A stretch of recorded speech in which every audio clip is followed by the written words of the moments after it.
Crunchy and crisp samosa pastry, authentic Ndengu flavor.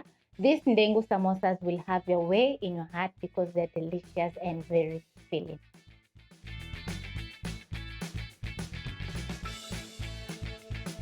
They are a great vegan option that you can serve as a main course, appetizer, or even as a snack. Enjoy the recipe.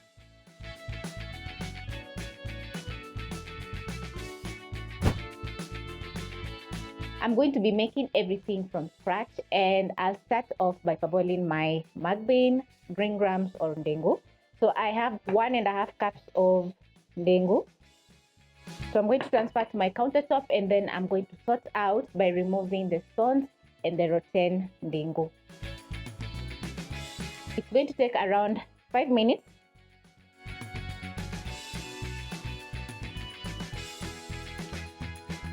Once my Ndengu is well sorted, I'm going to transfer to my bowl over here. Then I'm going to wash for around 2 to 3 times until the water is clear.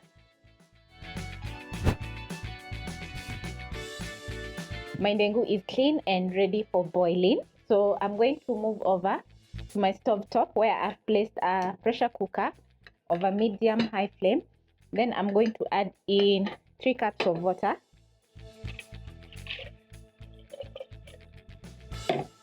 Transfer in my Ndengu.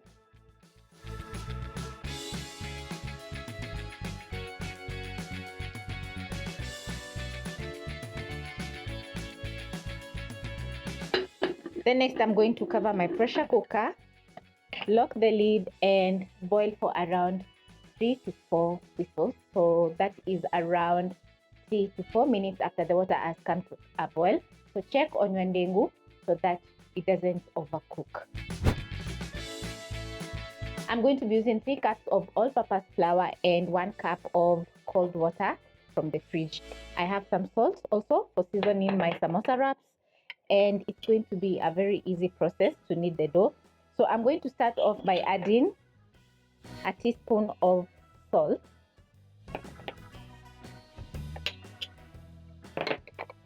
Then I'm going to add in my water.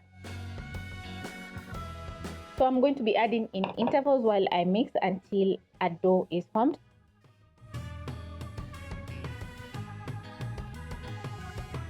Every time I make my samosa wraps, I usually add in cold water. I find it very easy to work with the dough because the cold water is going to maintain the gluten structure of the flours, and you're going to have a very easy time kneading your dough or making your samosa wraps. You'll knead your dough for 3 minutes, and the texture of your dough shouldn't be too soft because it's going to give you a hard time while rolling out the dough. If you happen to add in a lot of water to your dough, just sprinkle in some extra all-purpose flour to your dough and knead until you get the perfect dough for making your samosa wraps. So I'm going to transfer my dough on my countertop and knead for an extra 1 minute.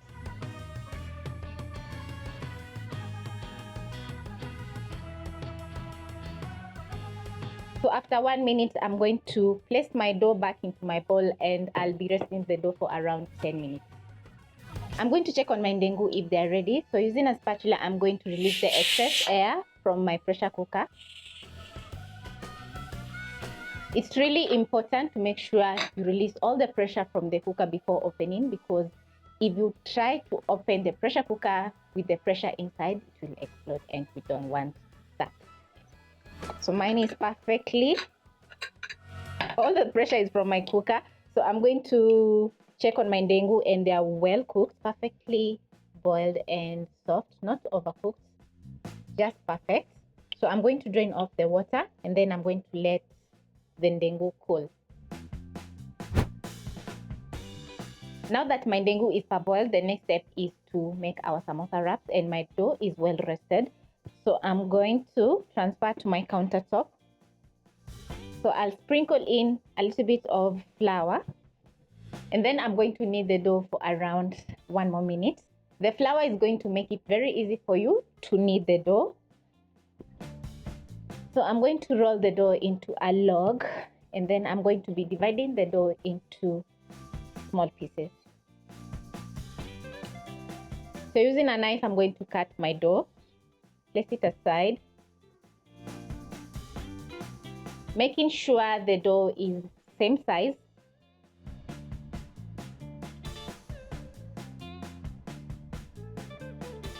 And once done, I'm going to dust my hands and roll the dough into a ball. So you're going to stretch the dough and tack on the bottom, just like this. And then you're going to have a smooth top. Place aside and finish up the rest of the dough.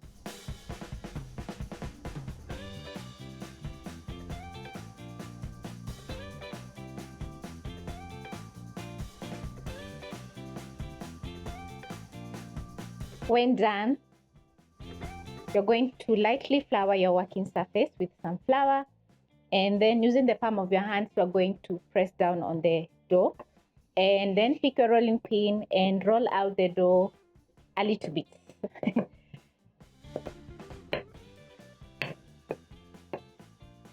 And once your dough is round, just like this, you're going to place aside, pick another piece of dough and roll out.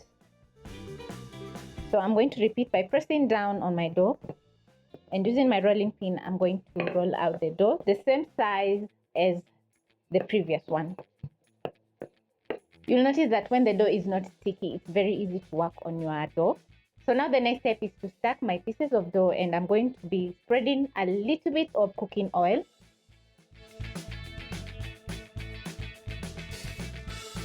Make sure to go to the edges, and then next I'm going to place my other piece of dough on top.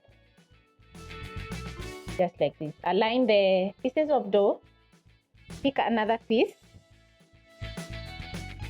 flour your working surface, and repeat. When you spread too much oil on your dough while stacking the pieces of dough, what will happen is they'll slip when you are rolling out into a big chapati or into a big dough. Someone asked me in the comment section if it's a must to stack your dough. Well, you need a very thin sheet of samosa wrap so that it can be easier for you to fold, because if the wrap is too thick, it will tear as you fold into a samosa. Yes. So practice makes perfect. So make sure to try several times and you'll get the perfect thin samosa wrap. So I'm going to sprinkle in a little bit more of all-purpose flour, and using the palm of my hands, I'm going to press on the dough, just like this. This is to align all the sheets together before using my rolling pin. Flip. Make sure the bottom one also is aligned. And at this point, I'm going to place a chapati pan over medium flame, and as the pan is heating up, I'm going to roll out my dough.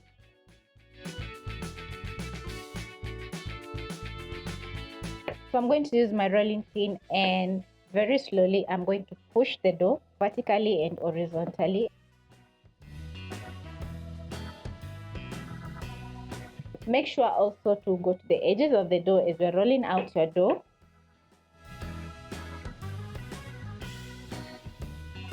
So my chapati is very thin, so I'm going to carefully lift up my dough and transfer my hot chapati pan.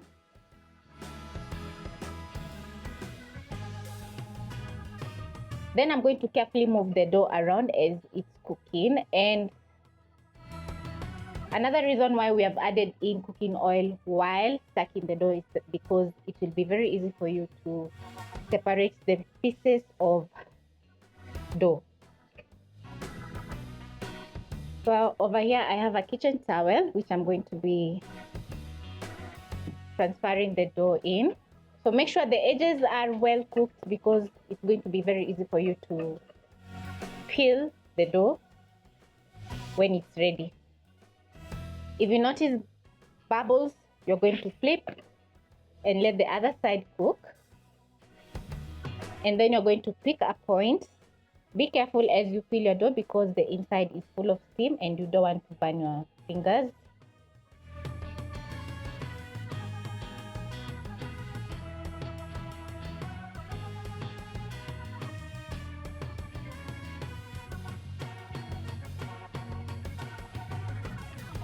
If your fingers are burning and you have that spot, you can hold with a serviette just like this, and then you're going to fill the dough very carefully.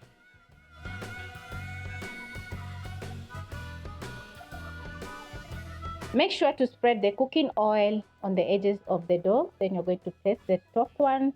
Make sure it's aligned with the bottom one. Spread some more oil. Place the other piece of dough on top. Align with the rest just like this. And using the palm of your hands, you're going to press down on the dough.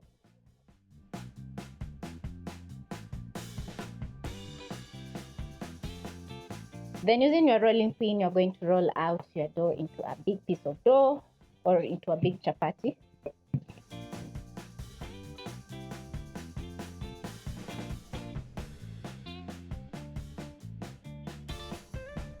If you're a beginner and you're trying to separate the dough, be very careful because the inside is going to be filled with hot steam. And also the pieces of dough, they're going to be very hot. So my top chapati is ready and it's super hot. So I'm going to carefully, very hot. So I'm going to carefully peel the first layer of my samosa wrap. Then I'm going to transfer to the rest. Cover so that the pieces of dough don't dry out.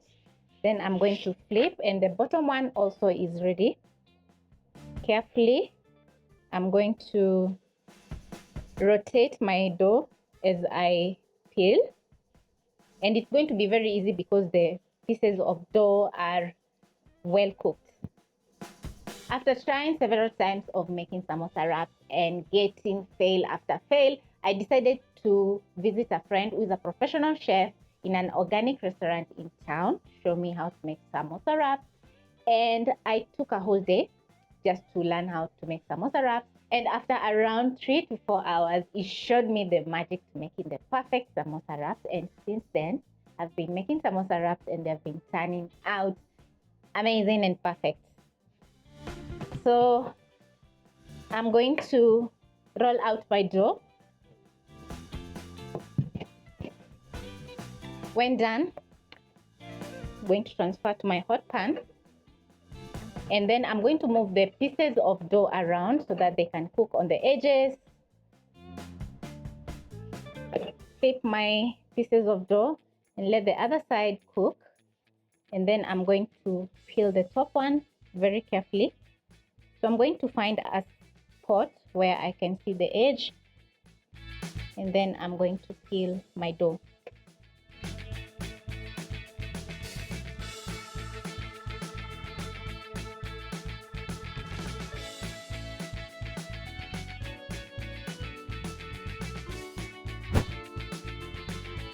So this is how your samosa dough should be looking like. As you can see, you can spot my hand. That means that the dough is very thin, perfect for making samosas.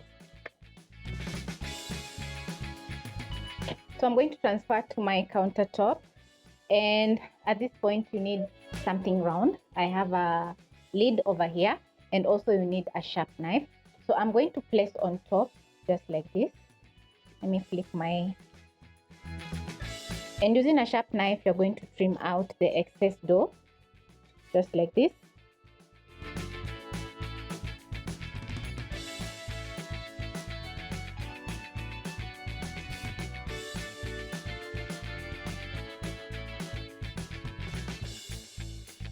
So once you're done, you're going to place the excess dough aside, and this is how your dough should be looking like. It should be round and perfect. I'm going to clear my space a little bit. Now you're going to pick the top piece of dough and fold in half. So this is also going to guide you into cutting a straight line, and using a sharp knife you're going to follow the top chapati and cut your dough. Flip it over and cut the top one just like this. Fold the top one into a quarter just like this, and cut your dough.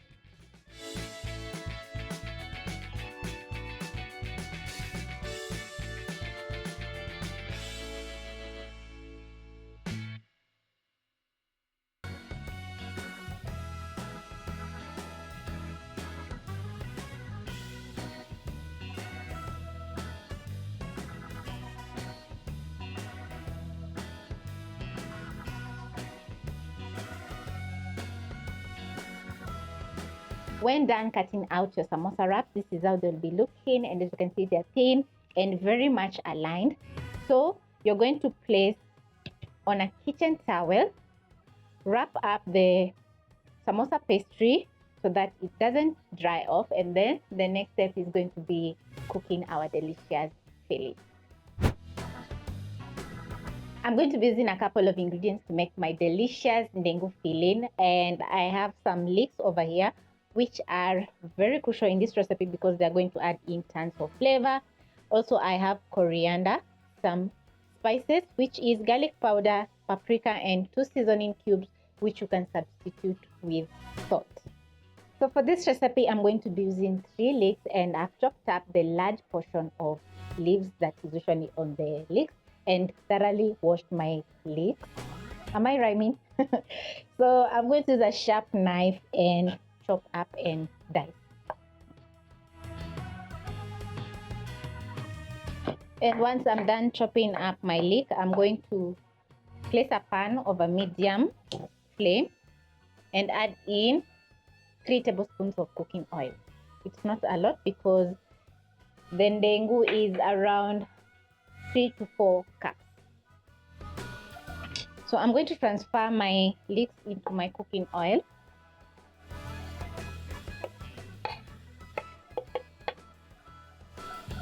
And then I'm going to fry the leek for around 30 seconds to 1 minute as I very fast chop up my coriander.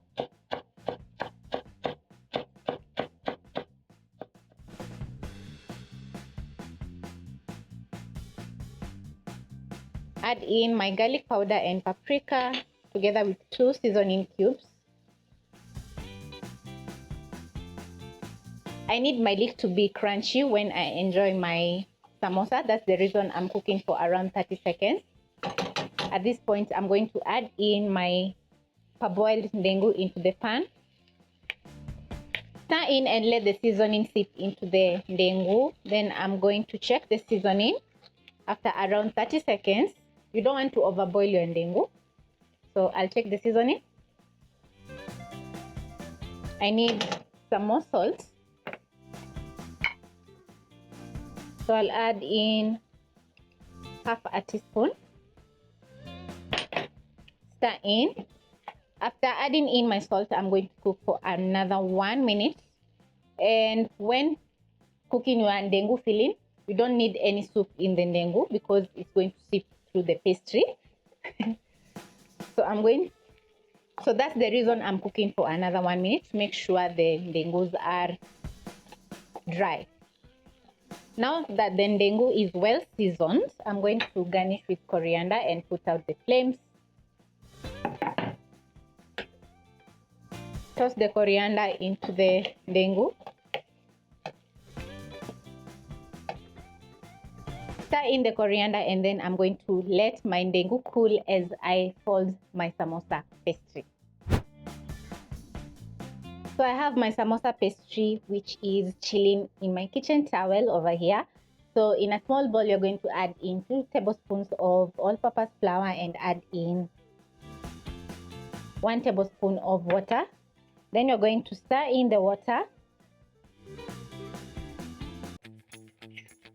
Add in a little bit more.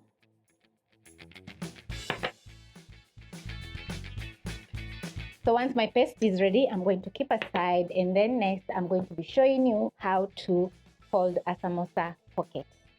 So I'm going to pick a couple and place the rest aside because I don't want the samosa pastry to dry out.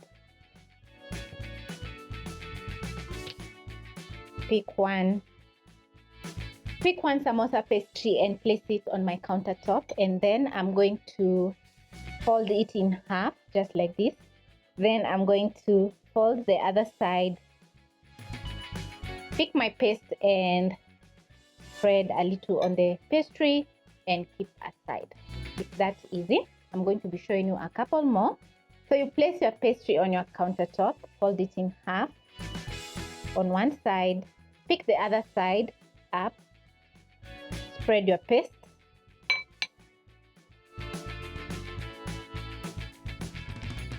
so adding the paste is going to make sure you secure the pastry, and also the oil is not going to seep into the pastry while we are frying.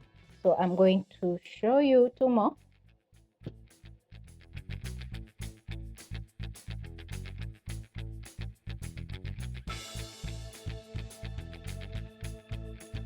So I'm prepping up my samosa pocket so that we can fill in the delicious Ndengu filling.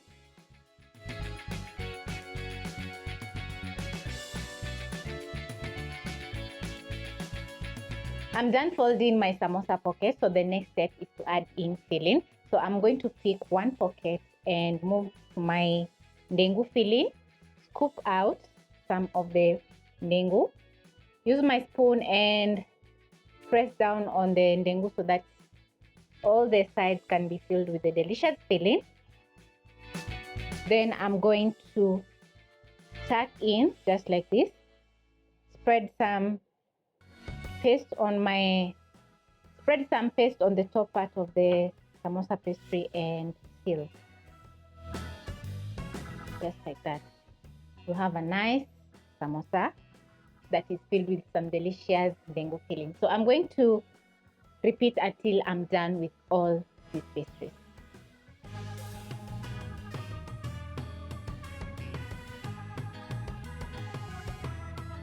Don't add in too much filling because the filling is going to seep off while frying into the cooking oil, or it's going to be hard for you to seal the top part of the samosa pastry. So I'm going to transfer my Ndengu over here so that I can place a frying pan with cooking oil over medium heat while I fill in my samosa pastry. So I'm going to be super fast.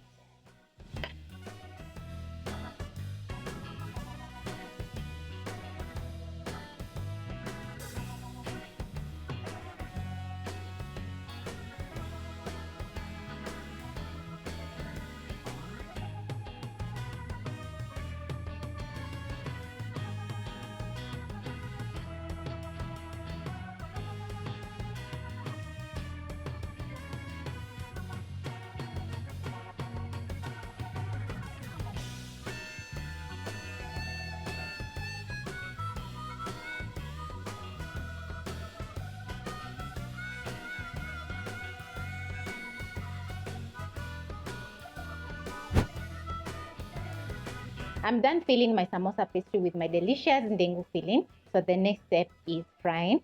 So I'm going to check if my oil is hot by inserting a skewer. Once I notice bubbling, the oil is ready to fry my samosas. So very carefully, I'm going to pick my samosa and drop into the cooking oil. And please don't overcrowd because you need that perfect golden brown color. It's going to take you around 30 seconds to 1 minute to get that perfect golden brown color. So I'm going to use my skewer over here and flip my samosa so that they can brown on the other side.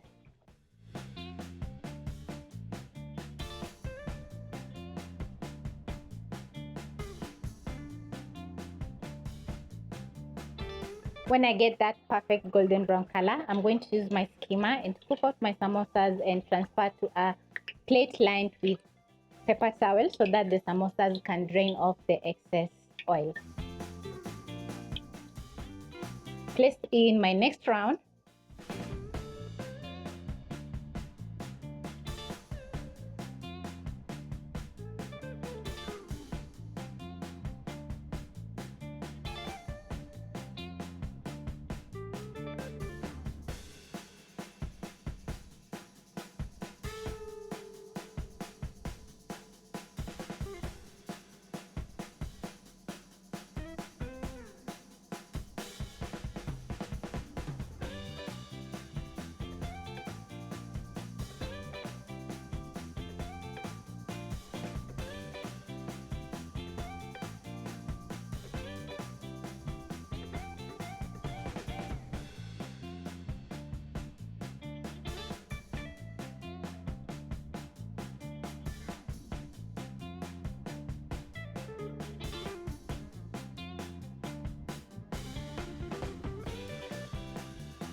My Ndengu samosas are ready and they're looking so gorgeous, and I've served up with some kachumbari, which is also going to add in some more flavor to my samosas. So this recipe is worth trying because each and every single bite would be totally worth it.